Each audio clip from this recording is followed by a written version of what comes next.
வணக்கம். டெல்லி பற்றி எரிந்து கொண்டிருக்கிறது. டெல்லியில் மற்ற மாநிலங்களிலிருந்து வரக்கூடிய ஆட்கள் உள்ளே வரக்கூடாது அப்படிங்கிறதுக்காக மெட்ரோ ஸ்டேஷன்களை மோடியும் அமித்ஷாவும் சேர்ந்து பூட்டி இருக்கிறாங்க. யாரும் வந்துடக்கூடாது அப்படின்னு. ஏன்னா நீங்கள் காக்ரோச் ஜனதா பார்ட்டி பாராளுமன்றத்தை முற்றுகையிடும் போது கைது நடந்து கொண்டிருக்கிறது.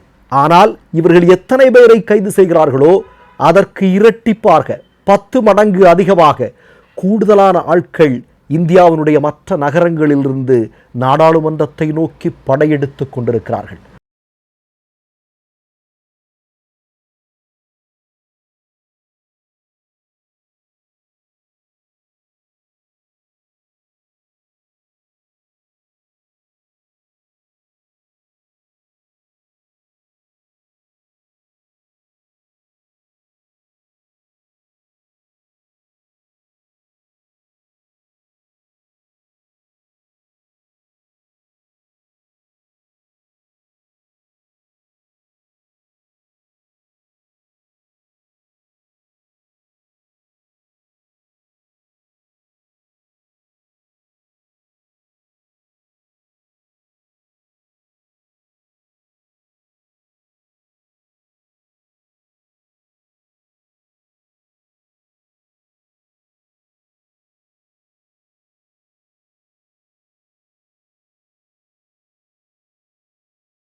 மோடி அமித்ஷாவுடைய கைகளில் இனி ஒரே ஒரு வழிதான் இருக்கிறது. அது என்ன அப்படின்னா, தர்மேந்திர பிரதான் பதவி விலகியே ஆக வேண்டும். நீட்டில் இறந்து போன பிள்ளைகளுக்கு 1 கோடி ரூபாய் வீதம் கொடுத்தே ஆக வேண்டும் என்று. டெல்லியில் பயங்கரமான மழைங்க, கடுமையான மழை. ஆனால் அந்த மழையிலும் கைகளில் இருக்கக்கூடிய குடைகளை பிடித்து கொண்டு மோடி அமித்ஷாவுடைய கல்வி விரோத கொள்கைகளுக்கு எதிராக ஒரு மாபெரும் போராட்டத்தை முன்னெடுத்துக் கொண்டிருக்கிறார்கள். இது இந்தியா முழுவதும் வியாபித்து விடக்கூடாது என்பதற்காக மோடியும் அமித்ஷாவும் RSSும் பயந்து என்ன பண்ணியிருக்கிறாங்க அப்படின்னா, இன்டர்நெட்டை அந்த பகுதிகளில் தடை செய்திருக்கிறார்கள். வெளியே காக்ரோச் ஜனதா பார்ட்டி ஒரு மாபெரும் போராட்டத்தை முன்னெடுத்துக் கொண்டிருக்கிறது. உள்ளே எதிர்க்கட்சிகள் ஒரு மாபெரும் போராட்டத்தை நடத்தி கொண்டிருக்கிறார்கள். இந்த சிக்கிறது, இந்த அதாவது ஒரு பெரிய கொடிய மிருகத்தினுடைய கைகளில் சிக்கின ஒரு நிலைமை இருக்கு இல்லையா, அது மாதிரி இன்றைக்கு பாஜகவினுடைய அவதி இன்றைக்கு நடந்து கொண்டிருக்கிறது அப்படிங்கிறத பார்க்க வேண்டியிருக்கிறது. உங்களுக்கு ஒரு செய்தியை சொல்லிக்கொள்ள விரும்புகிறேன். இந்தியாவில் மொத்த மக்கள் தொகையில் 45 கோடிக்கும் அதிகமான பேர் இளைஞர்கள். அதில் மோடியினுடைய ஆட்சியில் 45% அதிகமானவர்களுக்கு வேலை இல்லை, சுத்தமாக வேலை இல்லை, படித்து வேலை இல்லை. இப்போ படிக்க கூட முடியாதுன்னு ஆயிடுச்சு. படிக்கலாம்னு பார்த்தா படிக்கிறதுக்கு அங்கே தடை. படிப்பு ஒழுங்காக நடக்குமா? நடக்காது. ஏன்? பெரிய அழுத்தத்தில் நீட் எக்ஸாம் எழுத போனால் காசு இருக்கிற பிஜேபிக்காரெல்லாம் 5 லட்சம் ரூபா கொடுத்து வினாத்தாளை வாங்கிட்டு அவன் பாட்டுக்கு அவன் எழுதிடுறான். அப்பாவி மக்கள், ஏழை பிள்ளைகள் என்ன பண்ணுவாங்க? மோடியினுடைய ஆட்சியினுடைய லட்சணம் 1 முறையா 2 முறையா 68 முறை. உலகத்தில் வேற ஏதாவது நாடுனா அந்த நாட்டில் இதுக்கு முன்னாடி ஆட்சி மாற்றம் வந்திருக்கும். ஆனால் மோடி உட்காந்துக்கிட்டு டூர் நடத்திக்கிட்டே இருக்கார். அமித்ஷா வந்து அடி வடை சுடுறது, இதெல்லாம் தான் பண்ணிட்டு இருக்கிறாங்களே ஒழிய வேற ஏதாவது இந்தியாவில் நடக்குதா? 45 கோடி இளைஞர்கள். சரி, இன்றைய இளைஞர்கள், நாளைக்கு நம்ம பின்னாடி வந்துட்டு இருக்கக்கூடிய மாணவ செல்வங்கள், அவங்களுடைய நிலைமை என்ன ஆகுங்க? இந்த மாதிரி நீட் நடந்துட்டு இருந்ததுன்னா எல்லாத்துக்குமே செலவு நம்ம வரிப்பணத்தில். ஒரு சாதாரணமான ஒரு நீட் தேர்வோ ஒழுங்காக ஒன்னால் பண்ண முடியல, நீ எல்லாம் வந்து பொறுப்பில் இருக்கிற எதுக்கு அப்படின்னு காக்ரோச் ஜனதா பார்ட்டி கேட்குறான். அதான் ரொம்ப முக்கியமான செய்தி. இப்போ நான் என்ன கேட்குறேன்னா, இதில் ஒரு காட்சியை பார்த்தேன் நான். காலையிலே என்ன அப்படின்னா, பயத்தினுடைய உச்சியில் போயிட்டாங்க மோடி அமித்ஷாவை. என்ன பண்ணுறதுன்னே தெரில. என்னன்னா, எக்கச்சக்கமான வாகனங்கள் இவங்களை கைது செய்து கொண்டு போகிறதுக்கு கொண்டு வந்து நிப்பாட்டி இருக்கிறாங்க டெல்லியில். நீங்கள் பாருங்கள், அந்த வாகனங்களின் மீது, அந்த பேருந்துகளின் மீது ஏறி நின்று காக்ரோச் ஜனதா பார்ட்டியை சார்ந்த இளைஞர்கள் போராடி கொண்டிருக்கிறார்கள். அதில் நிறைய பேர், நிறைய காக்ரோச் ஜனதா பார்ட்டியை சார்ந்த பிள்ளைகளின் மீது மிகப்பெரிய வன்முறையை கட்டவிழ்த்து விட்டிருக்கிறார்கள். ஒரு ஒரு ஒரு பொண்ணோட தலையில் அடித்து மண்டையிலேருந்து ரத்தம் அப்படி கொட்டுது. அதெல்லாம் சில காட்சிகள். ஆனால் அதெல்லாம் இப்போ ஊடகங்கள் இப்போ இந்த பதிவு எடுக்கும்போது ஏறத்தாழ நான் 3 மணிக்கு நான் இந்த பதிவு பேசுகிறேன்.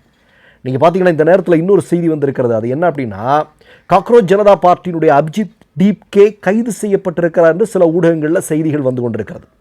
பேச்சுவார்த்தை நடத்தலாம் என்று இருக்கக்கூடிய அதே நேரத்தில் அபிஜித் டீப்கே கைது செய்யப்பட்டிருக்கிறார் என்கிற செய்தியும் வெளிவந்து கொண்டிருக்கிறது. இப்போ என்னன்னா, நாடாளுமன்றத்தை முற்றுகையிட்ட காக்ரோச் ஜனதா பார்ட்டின்னு இப்போ உட்கார்ந்துட்டாங்க அந்த இடத்துல. நீ தர்மேந்திர பிரதான் ரிசைன் பண்ணிட்டார் அப்படின்னு வந்து சொல்லு, அதுக்கப்புறம் நாங்கள் இருந்து கிளம்பி போகிறோன்னு சொல்லி எல்லாருமே உட்கார்ந்துட்டாங்க. இதில் என்னென்னா, நேரம் செல்ல செல்ல இந்தியாவினுடைய பிற பகுதிகளில் இருக்கக்கூடிய இளைஞர்கள் எல்லாம் இதில் வந்து சேர்றாங்க. நீங்கள் சாதாரணமான பிரச்சனை இல்லைங்க. ஒவ்வொரு இளைஞனும் சரி, இந்தியாவில் இருக்கக்கூடிய ஒவ்வொரு வீட்டில் இருக்கக்கூடிய ஒரு இளைஞனும் மோடியால் RSSஆல் பாதிக்கப்பட்டிருப்பான், நேரடியாகவும் மறைமுகமாகவும். இல்லைன்னு சொல்ல முடியுமா உங்களால்? இந்த 13 வருட ஆட்சி அதற்கு சாட்சி இல்லையா? மோடியும் அமித்ஷாவும் சேர்ந்து டபுள் இன்ஜின், விஸ்வகுரு, 56 இன்ஜின் சொல்லிட்டு இந்தியாவை எந்த அளவிற்கு இந்திய மக்களுடைய வாழ்வாதாரத்தை சீர்குலைக்க முடியுமோ, மக்களுடைய வாழ்வாதாரத்தில் விளையாட முடியுமோ அந்த அளவுக்கு விளையாடிட்டு இருக்கிறேன். நான் நினைக்கிறேன், அதானியை அமெரிக்க கோர்ட்டில் இருந்து பாதுகாக்கிறதுக்கு, எப்படியாவது அந்த வழக்கில் இருந்து விடுவிப்பதற்கு நீ எவ்வளோ கஷ்டப்படுற, நீ என்னெல்லாம் பண்ணுற.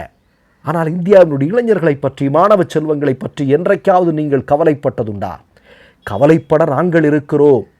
வருங்கால இளைஞர்களை, எங்கள் பின்னாடி டிராவல் பண்ணிட்டு இருக்கக்கூடிய மாணவ செல்வங்களை பாதுகாப்பதற்கு இந்நாளைய இளைஞர்கள் போராடுவோம் அப்படின்னு சொல்லி களத்தில் வந்து நிற்குது காக்ரோச் ஜனதா பார்ட்டி.